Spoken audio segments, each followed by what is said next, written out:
کوئی بھی آدمی نہ عمر سے نہ دولت سے نہ عہدے نسل اور قد وغیرہ سے بڑا ہوتا ہے، بلکہ آدمی اپنی سوچ عقل اور عمل سے بڑا ہوتا ہے۔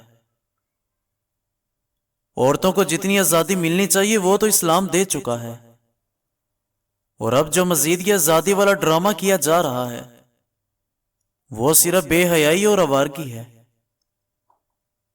نکاح مسجدوں کے اندر کرنے کی کوشش کرو، شادی حالوں میں نہیں، کیونکہ زندگی کی شروعات جب خدا تعالیٰ کے گھر سے ہوگی تو کامیابی اور کامرانی تمہارا مقدر ہوگی۔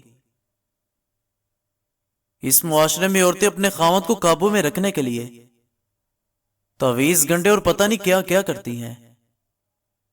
اسلام کا 1400 سال پہلے سے حکم ہے کہ شوہر کے آنے سے پہلے بناؤ سنگار کرو، شوہر کو انکار مت کرو، پیٹ پھیر کر مت سویا کرو۔ اس معاشرے میں بہن بیٹی کے گھر سے پانی وغیرہ پینا حرام جانا جاتا ہے، اور اس کا حصہ ہڑپ کرنا حلال جانا جاتا ہے۔